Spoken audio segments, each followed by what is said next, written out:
The situation with Iran is moving along very rapidly. It's doing very well. Our military is unsurpassed. There's never been anything like it. Nobody's ever seen anything like it.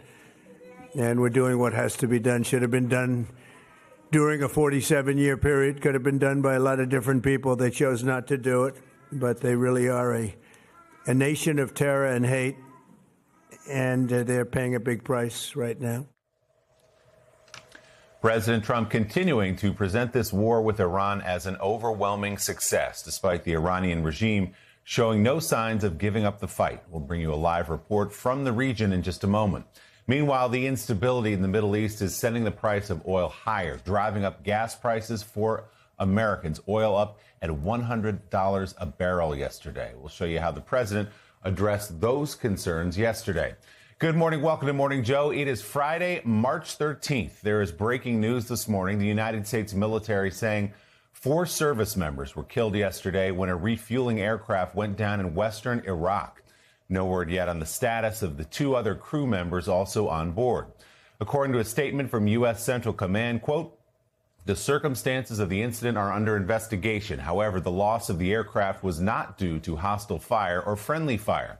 The Pentagon says 2 planes were involved in the incident and the second landed safely. The refueling tanker is the 4th publicly acknowledged aircraft to crash in the war with Iran. Last week, 3 fighter jets were mistakenly downed, you'll remember, by friendly fire in Kuwait. It all comes as missiles continue to rain down across the Middle East amid the growing economic fallout from the war. Thick black smoke seen billowing over skyscrapers this morning in Dubai, as authorities said air defenses intercepted a projectile sparking that blaze.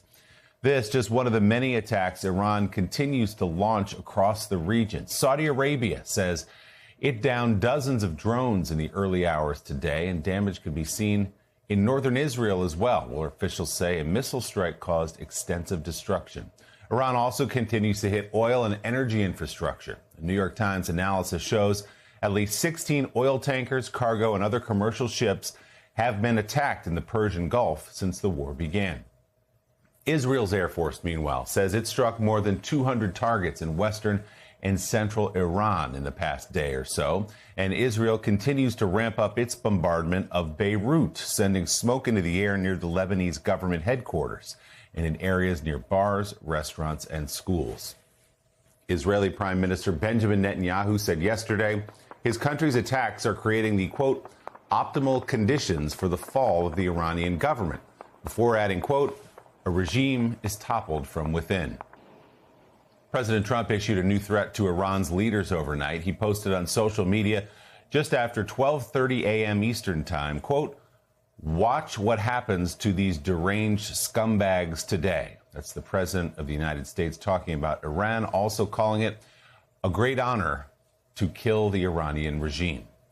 In a post yesterday, the president was dismissive of rising oil prices, writing the United States is the largest producer in the world, so when oil prices go up, we, meaning the United States, make a lot of money.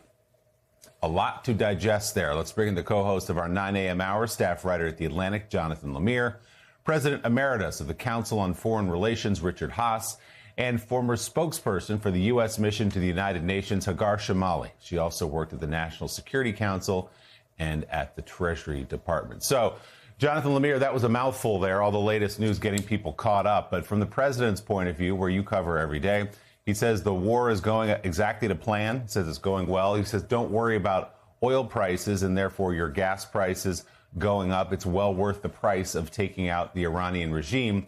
And then the other interesting angle to all of this is the reports that we're getting again this morning, as we've been hearing for days, of a miscalculation by this administration about Iran's capability to strike back once the United States and Israel initiated the war.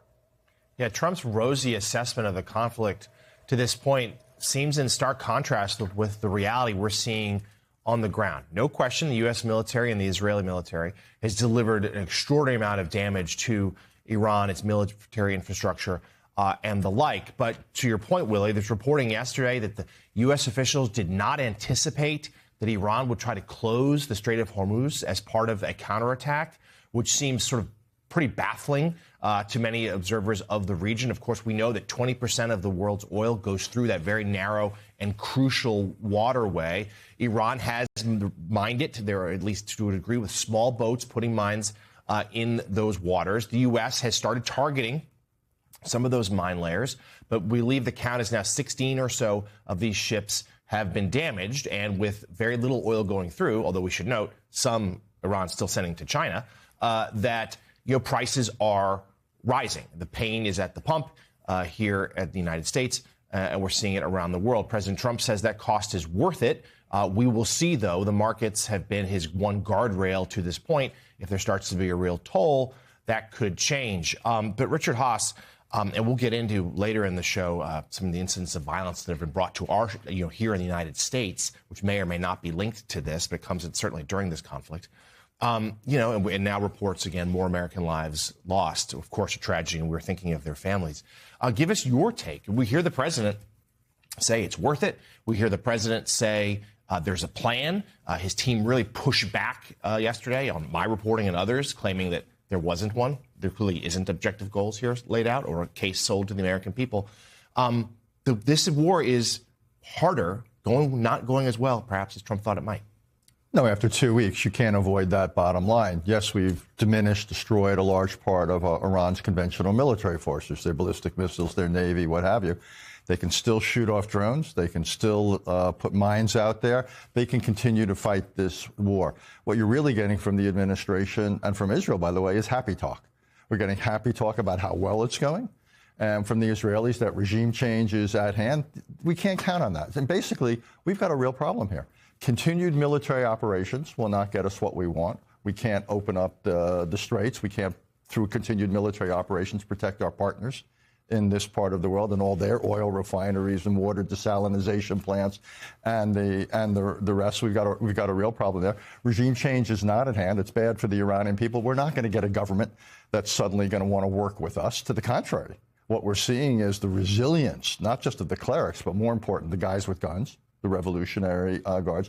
To me, the most interesting thing of the last 24 hours, Jonathan, is the Iranians are beginning to put out their demands for a ceasefire. And I think that's where this is going to talk, that while the war continues, essentially the diplomatic dimension is reopening. And the Iranians are saying things like, everyone has to, you have to stop your attacks on us, disengage from the region, give us reparations. Well, we're not going to do all that, but we could potentially ease sanctions. We're going to have to think about how to deal with Iran's nuclear capabilities. Essentially, 2 weeks ago, if you remember, the talks between the United States and Iran were taking place with Oman playing babysitter. They broke down. We got impatient. We said they weren't serious. We've now had 2 weeks of war. My guess is sometime over the next week or two, formally or informally, we're going to be back to some of those same issues, plus some new issues because of what the war has done. Military force and regime change are not going to solve this for us. Happy talk is not real. We are going to have to get serious about negotiations and think what we're going to put forward and what we're going to require. And we have not seen the protests, mass protests in the streets that we had earlier this year in Iran because they've been put down by the regime. And I think there have been some hope from the United States that might happen again. It hasn't, at least to this point. So, Hagar, we also heard from the new supreme leader of Iran yesterday, off camera, amid reports that he might be injured, maybe seriously. But whether it was him or being propped up by these hardline forces there in Tehran, no message of compromise, saying that we're going to avenge the deaths of these young girls at the school that the United States mistakenly hit in Tehran in the first hours of the war, talking about using the Strait of Hormuz as real leverage. And I think, to Richard's point as well, Iran has been surprisingly resilient in its ability to hit back. Yeah, but we're also only 2 weeks into this, so I'd be careful to come to a conclusion on that just yet. Mojtaba Khamenei, the son of Ali Khamenei, who's been appointed as supreme leader, is even more hardline than his father, if you can imagine, and more repressive. And he's tied to the IRGC, which you had implied here is. It says something about doubling down. It says two things in particular. One, that the Iranian regime is not ready to negotiate, doesn't want change, certainly doesn't want to surrender. especially to put such a hardliner in. It's also, by the way, very antithetical to how this regime even came into place, arguing that they didn't want a monarchy with a hereditary line, and here they have replaced it with a theocracy with a hereditary line. So that's not going to go well with many Iranian people. But it also says, it says something else too, which is that you see the way the Iranian regime is responding, where they don't want to take on the U.S. and Israeli military directly. They can't. So they're pulling out the tactics they can, which is to bomb Gulf countries, many countries actually, including Turkey and Cyprus, or to attempt to at least. And including their friends, bombing the Qataris, bombing the Omanis who mediated, as you noted. Certainly not a smart tactic. I would imagine that even after this, if the regime is still standing, which I think there's a chance that it will, that those Gulf countries it's only going to solidify their ties to the United States. Even if they're not happy, and they're not that happy at all with the U.S. and Israel, they implored us not to start this war. But after something like this, you're only going to see requests for security arrangements or some kind of defense pact of some kind, which in the long run could actually be great. But that said, they're trying to pull on these levers, trying to pressure the U.S. and Israel to stop by terrorizing our friends, and also by playing on the economics. And the economics is important because ultimately and the way Trump's base feels about this war, which is not good. They don't want forever wars. They don't want wars in the Middle East. And Republicans are acutely sensitive to a regime change style war in the Middle East because of Iraq. It's going to prevent Trump from keeping this going too long.